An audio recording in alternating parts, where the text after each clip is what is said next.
Leaving MAGA was founded in 2024 to be a community and safe space for those who have left or for those individuals who have doubts and remorse about staying in the MAGA movement but were afraid to leave. Their mission is to empower others to leave MAGA and tell their stories, to foster reconciliation with friends and family, and develop movement leaders to help others leave. Thank you so much for the introduction. And as is customary, whenever I speak with a group, Julie, I would like to apologize for my past MAGA activism. If I had met all of you when I was in MAGA, I would have deemed each of you to be an existential threat to my life, my livelihood, my family, and my country. And for that, I'm sorry. That was an extremist view that I did hold at one time, and I want to apologize for that. Thank you for sharing that. And I'm hoping everyone here listens with an open mind. And I know that the goal is to help others leave the movement, and especially for those of us who have friends and family involved and really are struggling with this. So I'm going to just jump right in here and start with the first, question is just like, how did each of you get involved in the Magnum movement, and like what drew you in and made you support Trump as part of his, rise from the first term and I whenever you left, but maybe the second term. And Rich, we'll start with you. So I gravitated to MAGA because in 2015 and 16, I felt very politically lonely. And I believe that the two parties were the same, that they failed to represent most Americans and only represented the wealthy and the powerful. And I gravitated to MAGA because I saw it as a place to find a political community that I had never been a part of before. And there was a camaraderie and a sense of gathering, a communal existence where people of like-mindedness could come together and be a part of something that was bigger than themselves individually. And I became a MAGA activist as a campaign volunteer. I showed people where to get registered to vote. I helped make phone calls. I helped people get registered. I recruited people into voting for Trump. I even wrote part of the call script for the campaign. And my contribution to it was that I put in the call script to let's make history and elect Donald Trump president. So we did make history, unfortunately, looking back on it, the kind of history that I wish had not been made. And after the 2016 election, I got deeper and deeper into the MAGA community. I became a podcaster. I professionally produced my own show. I wrote dozens and dozens of stories for a number of MAGA-friendly media, from Fox News to The Federalist to Real Clear Politics to American Thinker. I even wrote articles for a site called WorldNet Daily, which was the site that originated the Obama birther conspiracy. And I knew that, but I disregarded it because I felt that I was on the right side of history as a real American, and that everybody who was against us posed that existential threat to us that I mentioned at the outset. And as I got deeper and deeper into the community, I spoke at Trump groups, I sponsored them, I donated to them. There was probably there are probably many who were just as devoted as I was to the MAGA cause, but I believe, and I can say this without hyperbole, that there's probably no one who was more devoted than I was. And I felt that being in MAGA was where I should have been. And even though that Donald Trump or that he ran as a Republican, I saw him as a true outsider, someone not of the world of government or politics or the military. And it was my belief at the time that the entire established political order needed to be obliterated and built anew. And I saw him as the person to do that. I knew people who had lost business to companies and countries overseas. I know that there were valid economic issues that were raised during the campaign about jobs being outsourced and once vibrant communities that had been hollowed out. And I think Trump gave voice to many of those people who were traumatized as a result of the financial crisis, in particular of 2008. So I let everyone know unapologetically, publicly, that I was a MAGA supporter, but my cracks started to show right around 2020 when I realized that Trump was mismanaging the pandemic. And I didn't support what happened on January 6th, and I did not believe that Joe Biden had won the election by fraud. But those reasons were not enough for me to leave.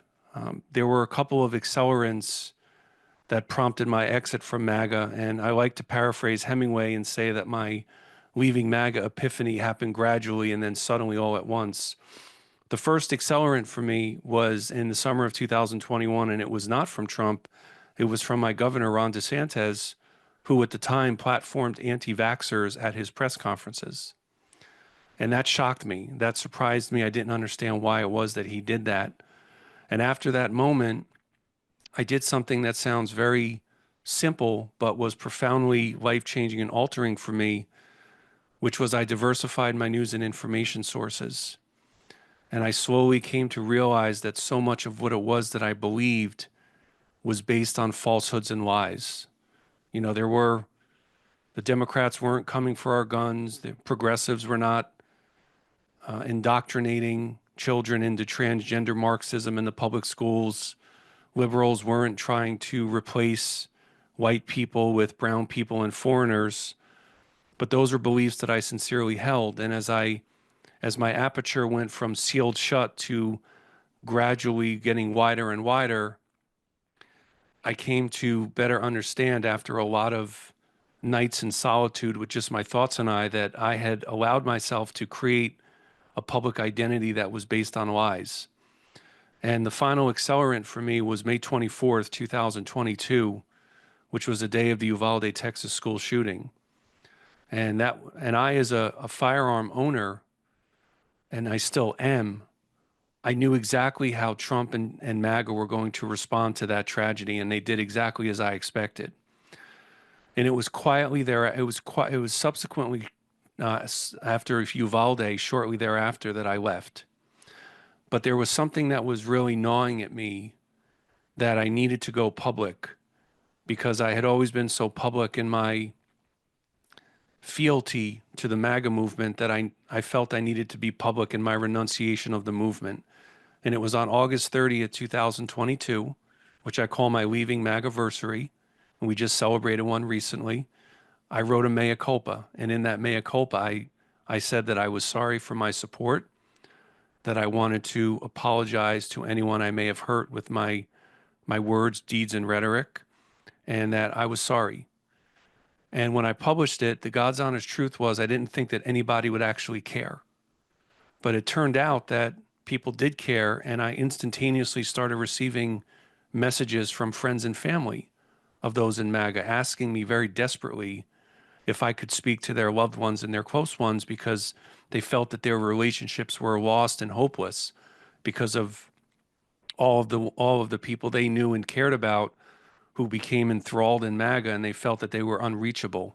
So I spent the next year recounting my story to media organizations, and it was from the recounting of that story that Leaving MAGA was born as an organization. And I find myself in a very unlikely, accidental, and unintentional place. I never set out to be a public figure, but I realized that if I was going to continue to make amends, I felt that Leaving MAGA as an organization and working with the kinds of leaders like Tory and Madison, that I needed to continue that work. And I am happy to say to everyone that Leaving MAGA has never been busier.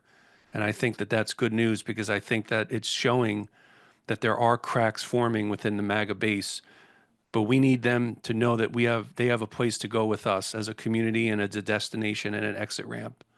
And that's what we serve here to do, and it's what our leadership is devoted to. Thank you for sharing that. And obviously, we're glad that you founded the organization.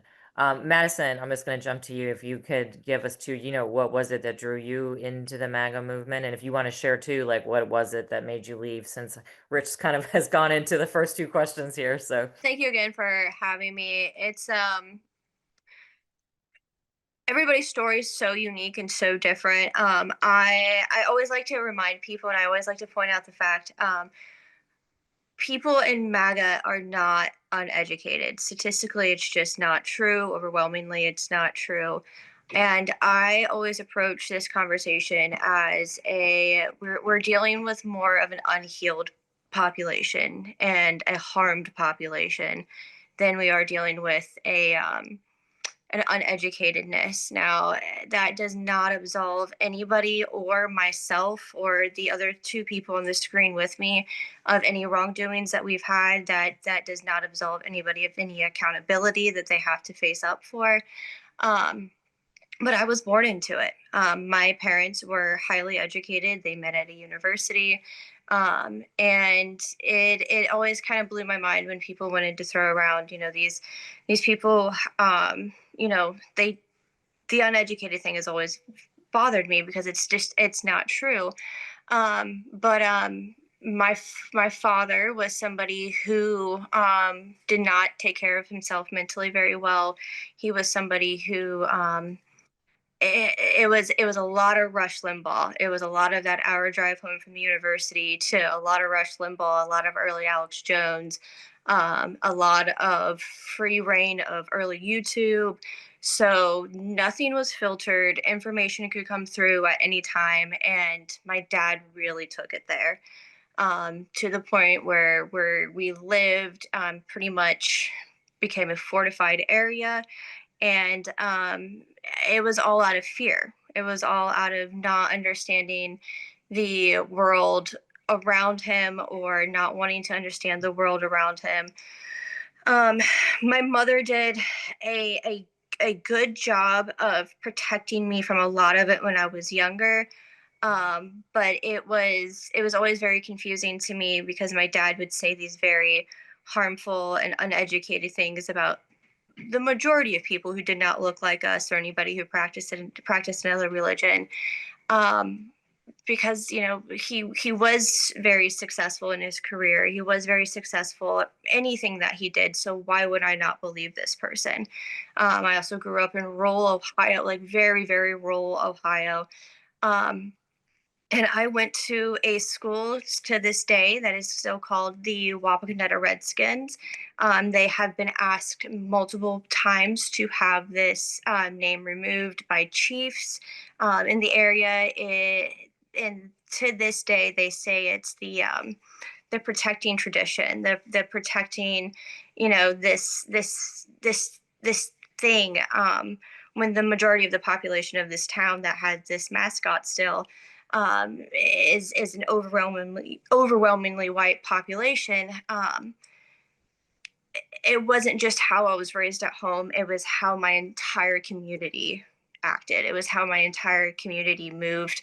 It was a lot of you know we had access to the internet, but we didn't know the right questions to ask, or if we asked any questions that people didn't have the answers to or didn't like the questions that we asked, we were never taught to seek more than what was right in front of us. And it became very comfortable as a young person to not question the world around me, because why would I have to question the world around me when nothing was going wrong with me?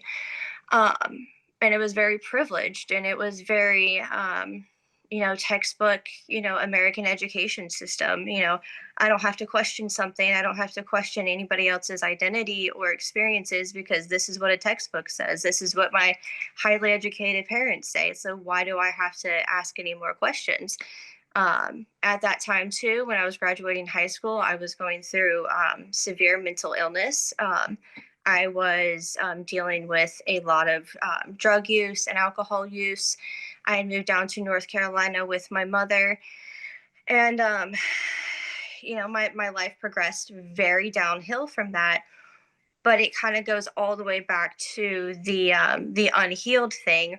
Once I got clean, once I got out from an influence that I had always been in, and once I started diversifying where I got my information. I'm somebody who has a decent presence online. Once I started speaking to other people outside of our own country, and I personally experienced things too that radically changed my idea of abortion. I saw how a lot of men in MAGA with a lot of wealth acted outside of their family homes. It was very startling, and just like Rich also said, it can, little things started not making sense, and then it all fell down all at once.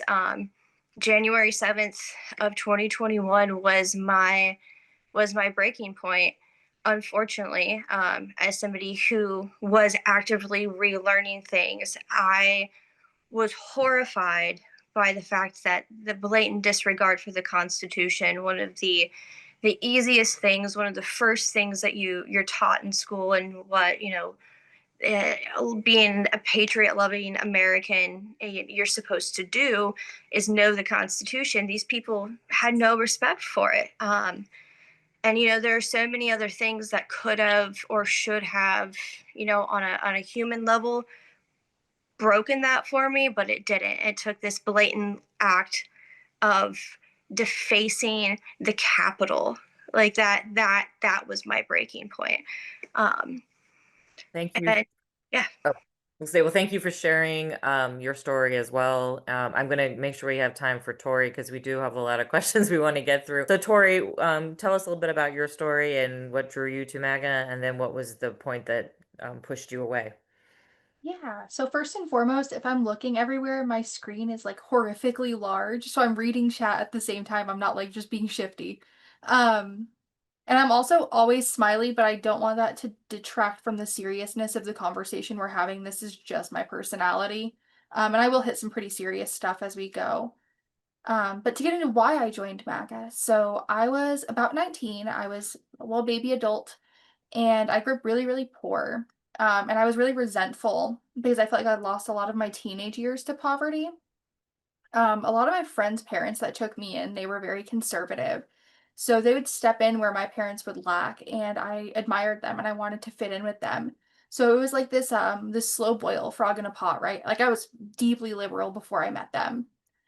And it would be, I'm sitting at their house and I would go to get a cup of coffee and they would hand me a mug that said, the liberals are coming, was the joke. And at first it was offensive, and then it like grew on me, and it was like this funny little bit in that household. And then they would explain to me how welfare is it's a disgrace because they're mooching off of them, and look how hard we work and look how we help you. We help people who deserve to be helped, was kind of like the narrative that was pushed on me.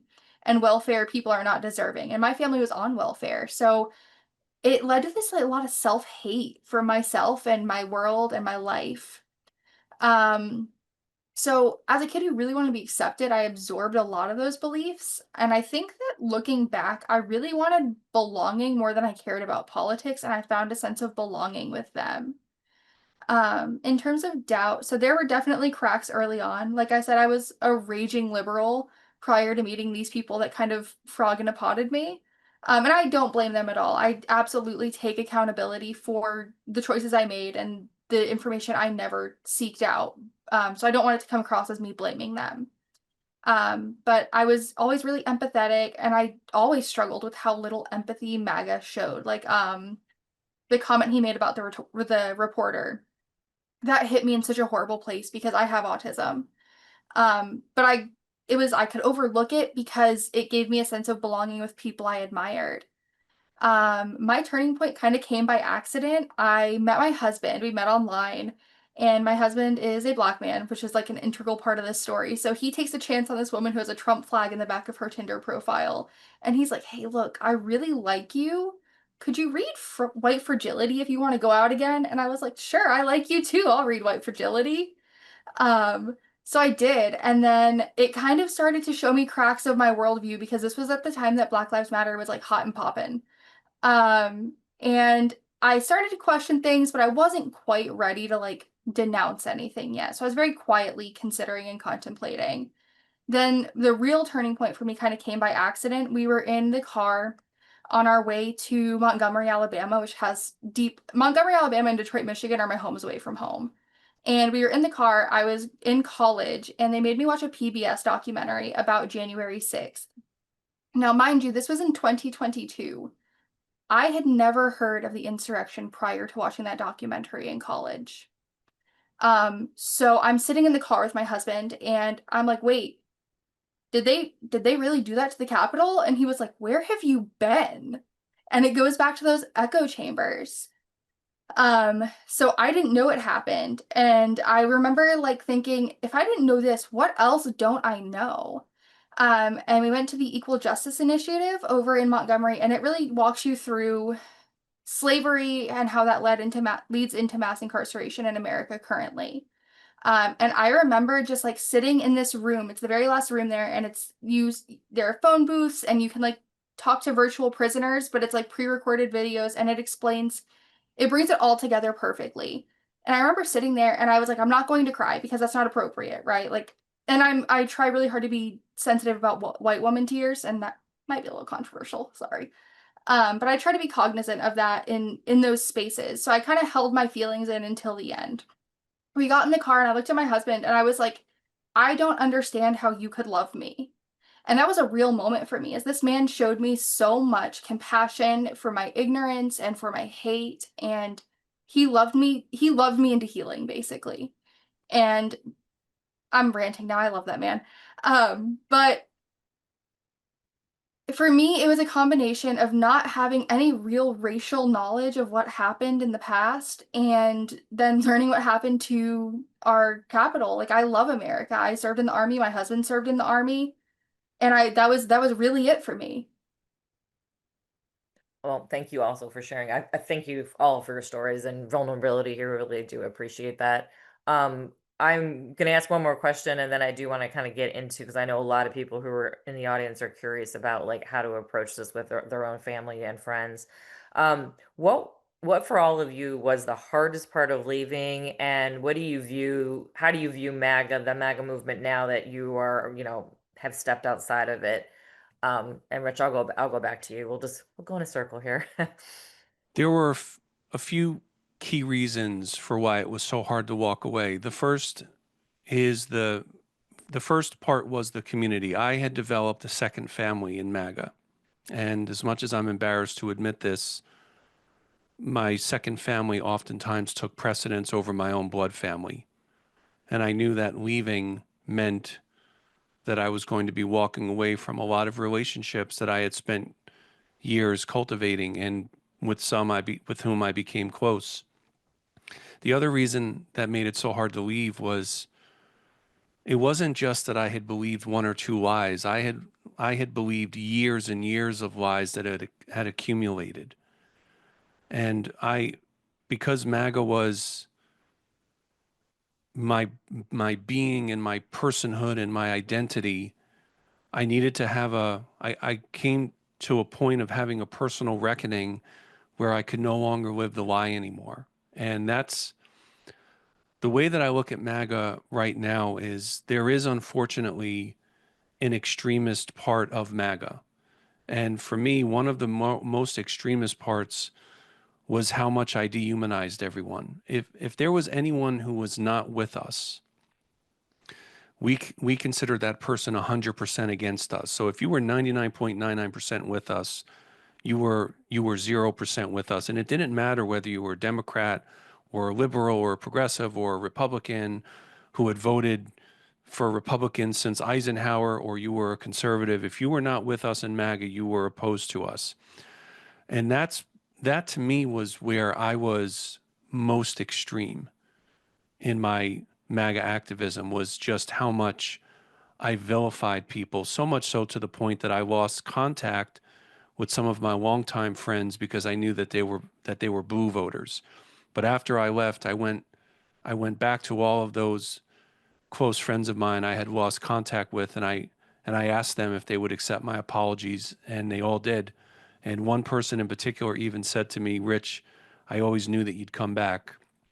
And I mentioned that, Julie, because I think that could be a good segue into the next part of the program, which is to not give up on your friends and family who are in MAGA. My friends didn't give up on me. Had they, I would not be here with you right now. Okay, I appreciate that. And Madison, same question for you, just in terms of like what was the hardest part about leaving, and then how do you now view the movement that you've stepped outside of it? I think the hardest part about leaving is pretty universal for anybody that's left. It's I don't like to use we all have we all don't we all nobody I know who has left MAGA walked into MAGA by themselves. Nobody walked into MAGA by themselves. Nobody walked out of MAGA by themselves. You're always leaving either your family behind, your friends behind, your hometown behind, people that you have known for your entire life. And you have to decide who you put that investment in. Because I know personally through my growth and whatnot, I can only speak of and with other women who have left MAGA because I don't know what it's like to be a man, and I don't know what solitude and trauma it causes to be in this life. I've seen it with my father. He ended up taking his own life because he never got any help. Um, but it's hard because at the same time I want to save everybody, but not everybody can be saved or wants to be saved. All I can do is wait for the people who start asking questions or who are even willing just to listen to something outside of that universe, because that one moment of just getting to listen, that's a bigger crack than people can ever expect. Outside looking in, at this point it's very much, it's just pain. All I see is pain. All I see is, I do not see genuine happiness from these people. I do not see any singularity in these people. For the most part, the uniformity and the speech and like I said, I'm online, so I constantly get the same rhetoric over and over again.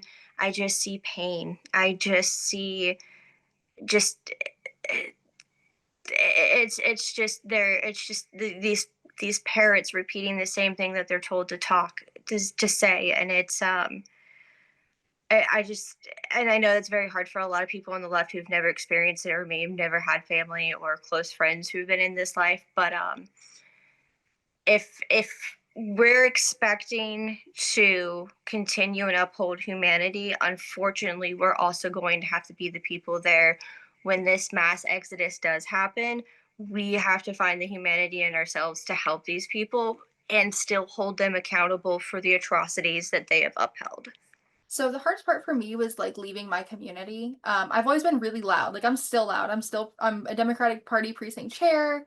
I helped found our local 5051. I'm an indivisible. Unfortunately, then I was just loud and wrong. And you can't go from being loud and wrong to right and quiet. So now I'm like working double hard to like be just as loud for the right cause. Um, I had to be really open and honest about changing my beliefs. And the hardest skill for me was learning humility, because in MAGA, you cannot be wrong. Like, you can do some crazy stuff, and everyone's like, yeah, go you, you're great.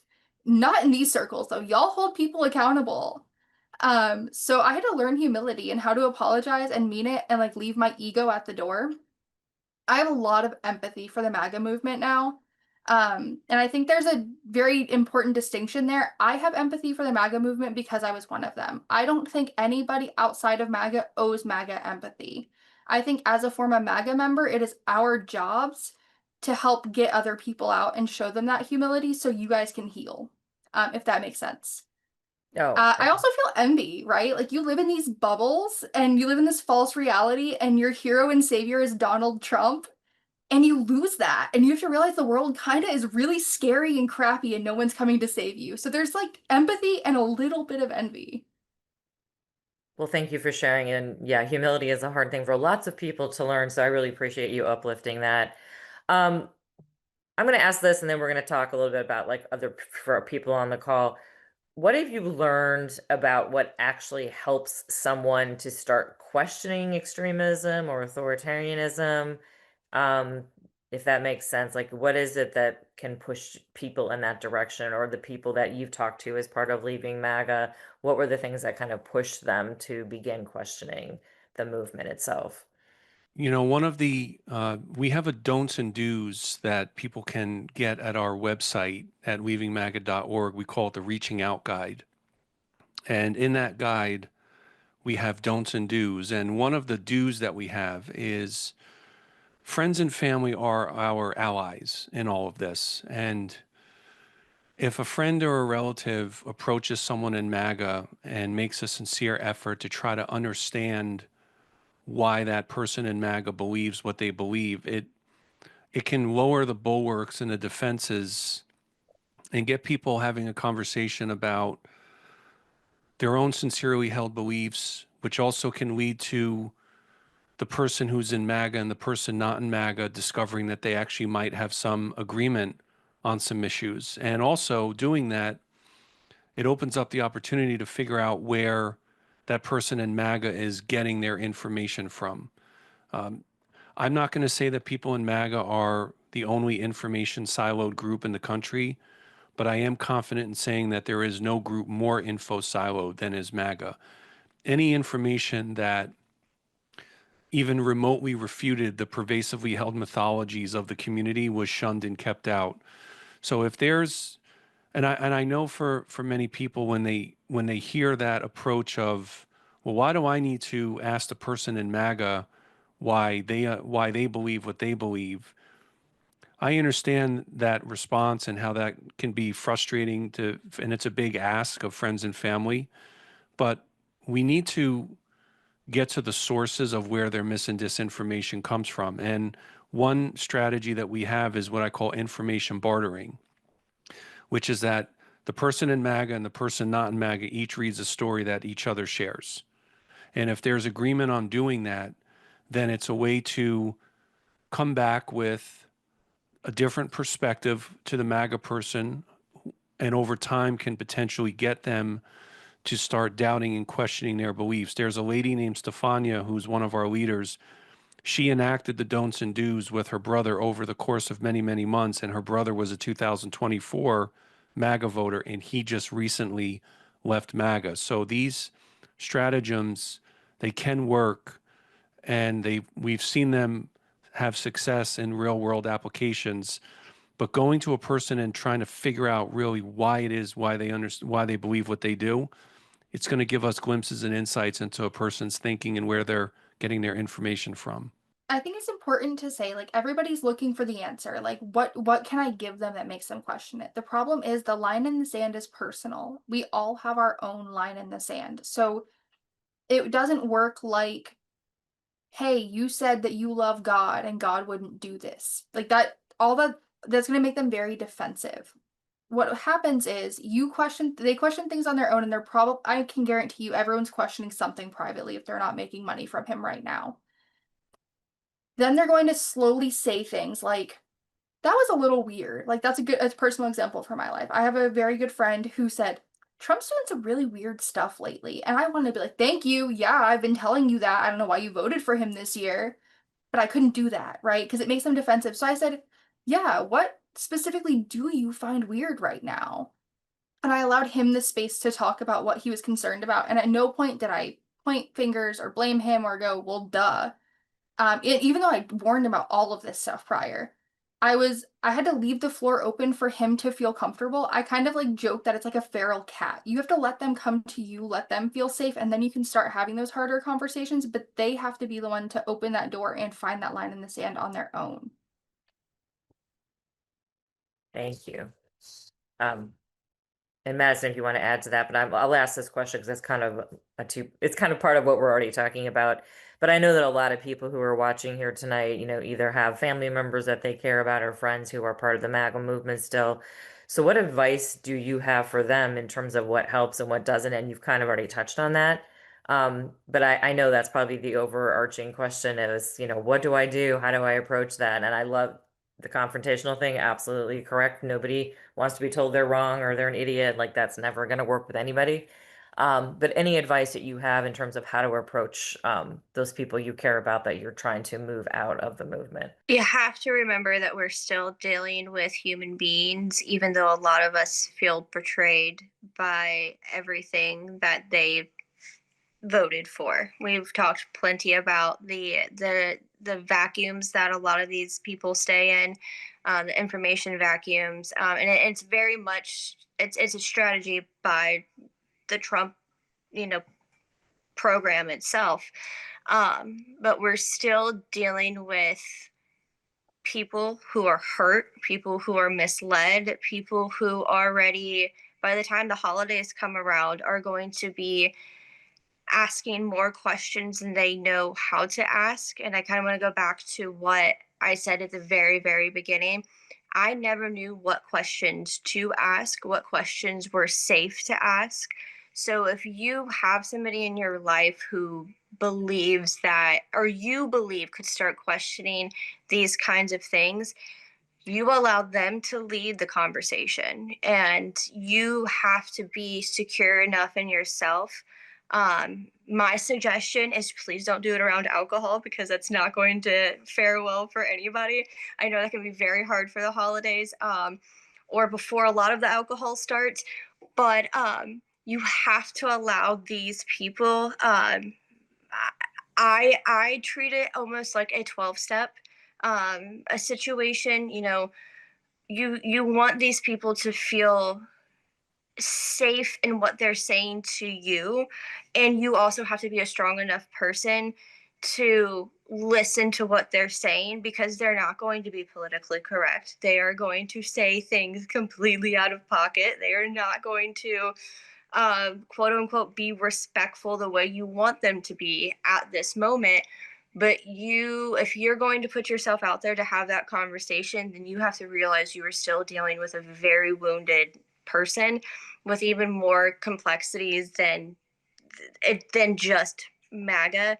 MAGA attracts some very broken people, so you have to remember that you're dealing with more than just politics. Yeah, I would just say, because this is a point Tori is going to excel at, so I'd like to bring her up, but I want to say that facts and policy do not move people. Biographies, expertise do not move people. We make decisions based on feelings and perceptions and emotions. And I believe that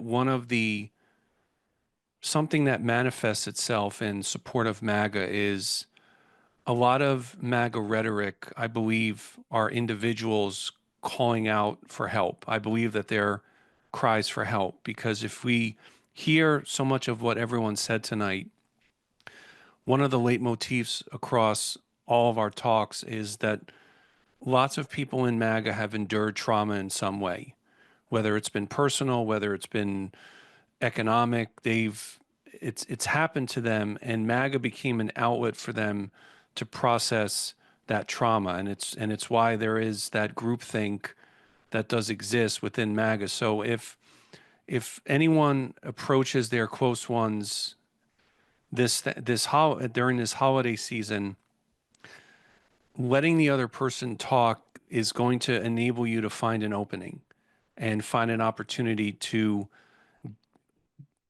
gather a point of something where there can be agreement found. And I think that finding agreement will pleasantly surprise the person in MAGA, and everyone starts to rehumanize each other. I will say that when I left MAGA, I always used to say that I became a born again human being. And I know that this is a big ask of everyone. It requires a superhuman level of patience, but listening to your MAGA close one, that's one of the avenues here to getting them to open up.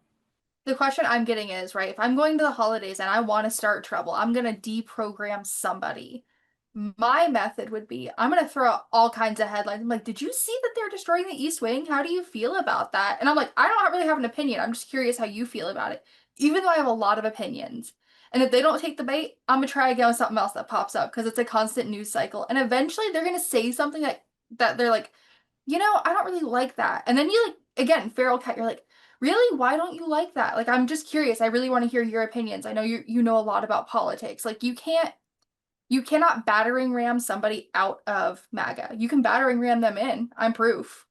But you cannot battering ram them out. You can empathy them out, which is hilarious because of the views on empathy. But it has to be on their terms. MAGA is, when you are MAGA, you feel better than everyone. Like, I'm just going to be blunt about it, right? You feel like you are better than the left. So if you go into that as a leftist thinking you're an equal, they just don't view you that way. So if you view them as a source of authority, it'll slowly bring those walls down, and then they'll start to see your humanity again. But it has to be on their terms. Thank you. That's really insightful and really interesting advice. I know there are a million questions, so I'm going to bring Julie up. I see her nodding her head, so I'm assuming she is ready to go. I'm going to add the spotlight. Thank you all so much for this conversation. Julie's going to bring up the questions that we're getting in the chat, and we'll let her take it from here until we hit 8:30. All right. Well, yeah, and we probably won't get to all these, but we'll do the best that we can.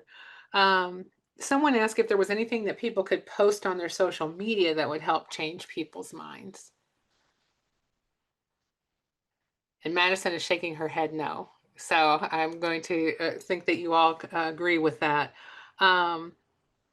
Rich, when you were talking initially, someone asked, what made you believe that MAGA and Trump did not cater to the rich? Because you brought up folks catering to the rich. One of the, even though we knew that Donald Trump was someone who was wealthy and influential, one of his selling points for me was when I figured out that both parties didn't like him. And as somebody who believed that both parties were essentially the same, I saw him, because the two parties saw him as a threat, it made me much more attracted to his campaign. And so that was one of my entrees into MAGA, was the fact that both parties revolted against him. So how do we get evangelicals to see the light? And somebody said, and then also on that same question, what about Congress? Need a Well, big voter Congress. turnout. The only thing Congress cares about is their job. So if you are calling them, harassing them, you're getting other people to petition them, that is all they care about, is making their money, to be honest. They have to see a crack on their own. You can start to widen that, but they have to make the crack in the bell on their own. I also like to point out that this is just my personal opinion, and this goes for both sides of the parties. There is a difference between your MAGA Republican Democrat representative and your elected official in Congress and your everyday MAGA person. Like the people, just like Tori said, you're not going to change your MAGA officials. You're just going to be able to vote them out. But these are two different types of people that you're dealing with. I would not suggest trying to just change the mind of your congressman. That's not going to happen. The next question was, how do we get others to diversify their news sources? Can we even do that? As a normal person, you can't force someone to watch a documentary. You can put it on in your house and see if maybe they look at it, but you can't force anyone to diversify their sources. What were some examples of the news sources that you changed to? So I'm a former journalist. I was a newspaper reporter many years ago out of college. So thankfully, my curiosity, the flame didn't fully extinguish itself. I turned to major daily newspapers in my diversification. And it's not that I'm an apologist for the New York Times or the Washington Post, but those publications provided alternative views and provided me facts that I had not been aware of, consuming only right-wing media.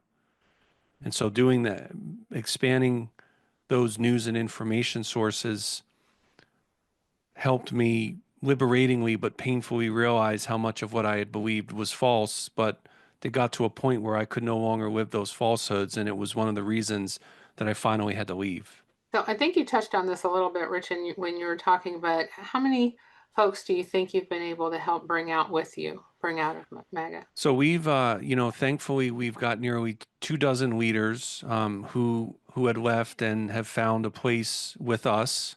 We are actively speaking to several who were 2024 MAGA supporters, and we are having conversations with them about possibly telling their stories publicly. And I expect that as we become more and more known, and the leaders like Tori and Madison and the other ones that people can read about at our site, the more the country is finding out about us, I believe there are more who are going to come to us. I think that there are many in the country, Julie, in MAGA, who have either quietly quit or are quietly having doubts.